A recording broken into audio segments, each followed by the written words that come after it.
Oke, jadi di sini gua akan bahas lagi tentang trading, tapi di sini gua fokusnya lebih ke arah kripto aja, guys. Karena kripto kan sekarang lagi happening banget, guys. Gua akan bantu untuk jelasin buat orang yang nggak terlalu ngerti. Jadi kripto itu ada beberapa jenis. Jadi ada dua jenis, guys. Jadi kripto yang stable coin sama meme coin, atau mungkin bahasa kasarnya itu ya koin yang ya begitulah.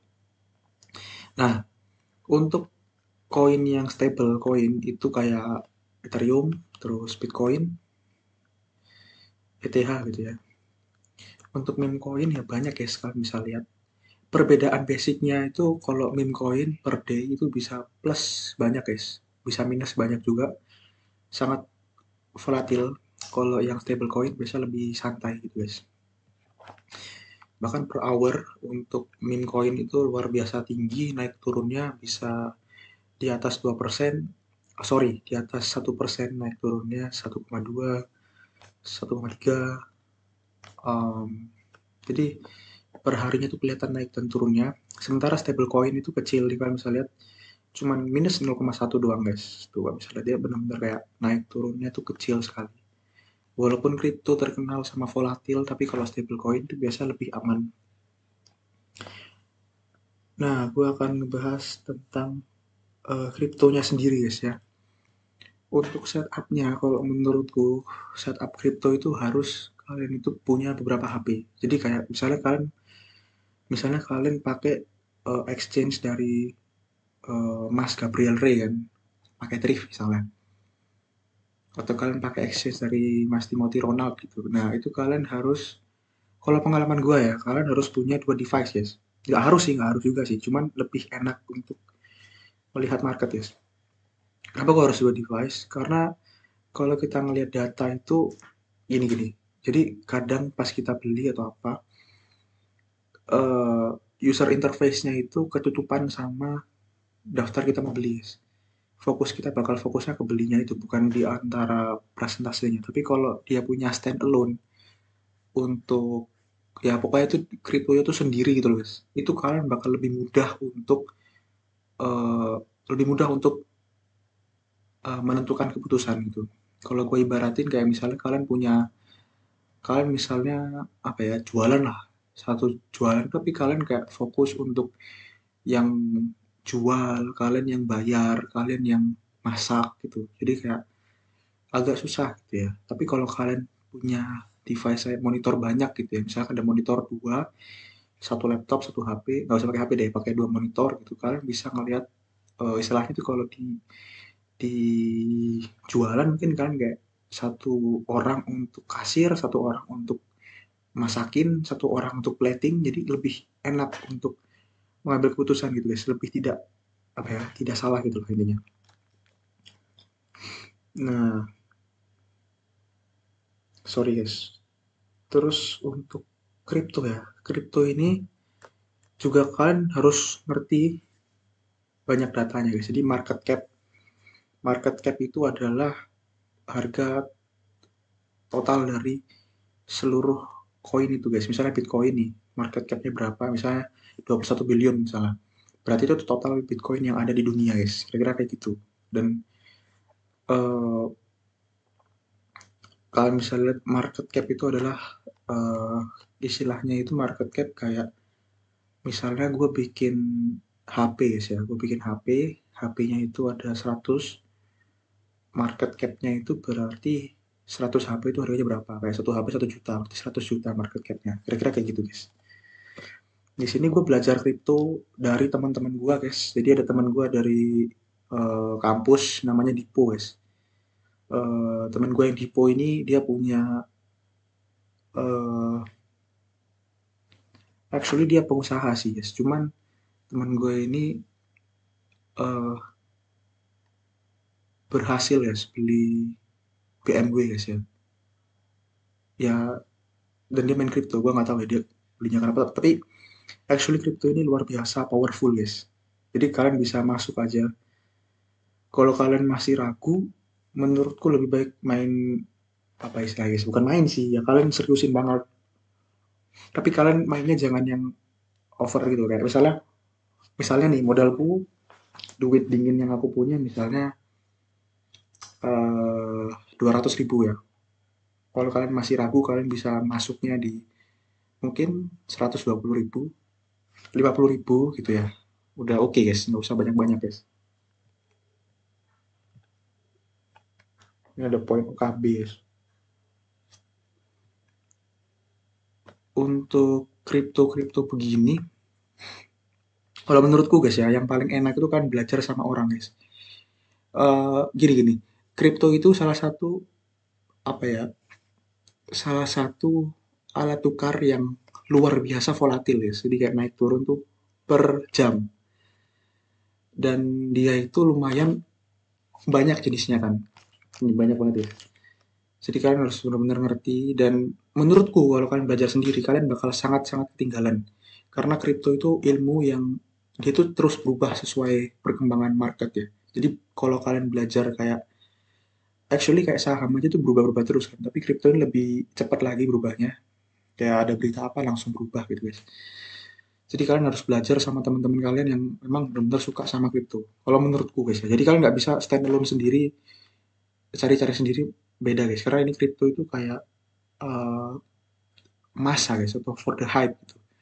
Jadi ya kalian harus komunikasi sama teman. Kalian nggak bisa komunikasi sendiri kayak oh gua ngerti kripto, gua ya udah gua ambil itu sendiri. Sebenarnya bisa sih, bisa sih. Sebenarnya tergantung orangnya. Gua nggak mau ngatur juga sih guys. Tapi kalau untuk pemula, kalau levelnya udah kayak misalnya kayak Mas Kali Mas Ada gitu kan, itu kan udah expert kan levelnya ya. Itu bebas guys. Sekarang mereka sudah istilahnya itu udah ngerti asam garamnya guys. Tapi kalau misalnya kalian kayak gua masih belum ngerti gitu, sebisa mungkin kalian cari sebanyak-banyaknya info gitu kayak mentor ataupun apa. Kalian juga bisa DM gua kalau misalnya kalian pengen mentoring gitu dari gua guys. Tapi gua akan mentoring uh, yang bener-bener gua kuasai aja guys. Kayak misalnya prediksi apa, mungkin gua nggak bakal bisa, bukan nggak bakal bisa sih. Misalnya gua mungkin bukan di bagian itu spesialisasinya. Gua mungkin lebih ke arah kayak kalian misalnya pingin, gue punya budget segini gitu. Kira-kira gua rakit PC-nya apa gitu. Kira-kira gua harus ambil keputusan yang kayak gimana. Misalnya nih ada temen gitu kan dia punya budget kayak let's say misalnya ada 5 juta gitu. Gue punya 5 juta nih, mending gue masukinnya berapa, terus ke berapa, gue pengen profil resiko tinggi, rendah, atau menengah. Nah, lu bisa tanya ke gue guys, gue ngerti sih kalau kayak gitu. Cuman kalau untuk keputusan, ya itu di tangan kalian guys. Kayak misalnya kalian gini nih, misalnya misalnya ya ada temen gue yang pengen main crypto itu profil resiko tinggi, high risk nih, tapi high reward. Maka akan gue fokuskan misalnya main di meme coin gitu, yang volatil banget. Tapi perkembangannya emang tinggi. Cuman, ya resiko tinggi banget itu guys. Ya tergantung orangnya aja sih. Siap loss berapa gitu, kalau kata gue guys. Nah, yang kedua misalnya orang itu nggak terlalu ngerti untuk PC. Sebenarnya untuk PC sendiri atau laptop itu, untuk kripto itu bebas aja sih guys sebenarnya. Cuman, pengalaman teman-teman gue itu, kalau mau main kripto itu, sebenarnya tuh, apa ya guys ya, laptop yang speknya biasa aja tuh bisa lancar kok main kayak gini. Untuk ngejalanin untuk trading itu bisa. Cuman ada beberapa keterbatasan guys. Kayak misalnya kalau kalian main trading yang real time, yang apa itu, yang short guys ya, bukan yang kayak kalian trading, bukan trading, maksudnya kayak bukan kalian yang beli Bitcoin terus kalian tabung, itu kan long guys. Nah, kalau kalian main yang short kayak trading yang kayak beberapa menit gitu, itu perubahannya kan sangat volatil. Kalau kalian pakai laptop yang agak kurang bagus, bukan kurang bagus, maksudnya laptop yang low end, kalian bakal nge-lag guys. Ya di situ gue juga pernah guys, gue pernah ngalamin gue pakai laptopnya itu pakai prosesor tahun 2000 berapa ya gue lupa guys. Pokoknya laptop itu cuman dual core, dual thread, terus chipsetnya itu pakai ARM, laptop zaman dulu banget. Itu pas gue pakai untuk trading, dia itu tiba-tiba mati guys laptopnya. Jadi kenapa kok tiba-tiba mati, karena dia tuh pakai chipset ARM, dia nggak ada kipasnya. Bukan MacBook ya, bukan MacBook guys. Gua waktu itu pakai laptop, gue lupa namanya apa, tapi awal-awal dulu tahun 2010 2011-an itu mati guys pakai laptop itu guys. Jadi kalian harus ngerti spek laptop kalian tuh kayak apa, guys. Ini penting ya, ini penting, guys. Jadi kalian jangan, kalau kalian udah main trading, apalagi kalian main, istilahnya itu main paus ya, main gede, yang kalian mampu ya. Menurut gua, kalau gua main 200.000 menurut gua udah paus ya, karena ya misalnya kemampuan gua segitu itu. Atau mungkin kayak teman-teman ada yang main 1 juta rupiah gitu, itu gede gitu ya udah. Jadi kalian apa ya, kalian harus usahakan spek kalian itu kayak sesuai sama apa yang kalian taruh gitu. Kayak misalnya kalian kalian misalnya nabung di trading atau di kripto itu misalnya kayak 30 juta misalnya nih. Ada temen gue yang nabung 30 juta. Nah, kalian itu kalau 30 juta kalian harus, nih gue kasih tau guys ya. Kalau kalian 30 juta berarti kalian harus pakai laptop yang bagus gitu. Buat kalian tuh mengurangi potensi yang tidak-tidak itu. Eh itu guys. Jadi kalau gue pribadi gue tuh lebih maksudnya gue tuh nggak terlalu ahli kalau di prediksi dan lain-lain, tapi gue tuh lebih karena gue backgroundnya YouTuber gitu kan. Gue sering, gue juga pernah kerja untuk rakit PC gitu, tapi beberapa bulan aja. Jadi gue ngerti gitu kayak spek apa yang stabil untuk long term gitu. Jadi kalian bisa kontak gue aja. Karena kalau main kripto itu biasanya guys ya, biasanya tuh kita harus baca data terus-terusan. Ada laptop atau PC yang dia itu enak dipakai long term. Kayak misalnya nih, pakai water cooler nih. Kalian misalnya main, kalian pakai spek yang nggak terlalu tinggi lah, tapi kalian pakai water cooler. Itu kipasnya guys bakal senyap. Dan kalau kipasnya senyap, kalian bisa pakai untuk eh, bisa untuk ngamatin berita itu berjam-jam tanpa kalian capek. Terus kalian misalnya ada monitor yang bener-bener low light banget, jadi UV ultravioletnya kecil gitu. Tapi emang harganya agak mahal. Ya tapi itu investasi yang sangat bagus gitu. Kayak teman gua kalau lihat monitor itu untuk invest karena dia mainnya lumayan wah gitu ya. Jadi dia tuh bener-bener perhatiin banget market. Dia investasi di water cooling guys, water cooling. Terus dia investasi juga di monitor yang enak banget di mata. Bahkan gue lihat tuh monitornya kayak kertas gitu guys. Jadi dilihat tuh nggak sakit itu di mata. Ya itu hitungannya hal yang niche guys ya. Jadi nggak semua orang ngerti. Ya gue kasih tahu aja ilmunya gitu guys biar kalian juga ya dapat manfaat gitu ya. Jadi hal-hal kecil-kecil gitu itu bisa mempengaruhi eh, kemenangan dalam trading guys.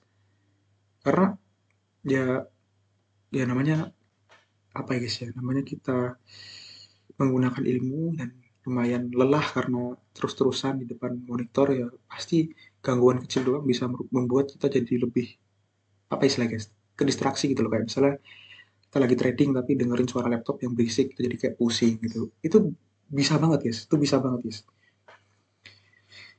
Itu karena emang stresnya kan sangat tinggi ya kalau kalian main trading gitu ya. Itu. Nah, jadi kalau kalau misalnya kalian pengen konsultasi, kalian bisa komentar di komen tentang spek PC, spek monitor atau setup karena bidang gua di situ guys ya. Kalau misalnya kalian pengen nyari prediksi dan lain-lain, kalian bisa cari youtuber-youtuber lain. Itu yang gua bisa di situ. Jadi kalian, oke, thank you udah nonton guys. Bye.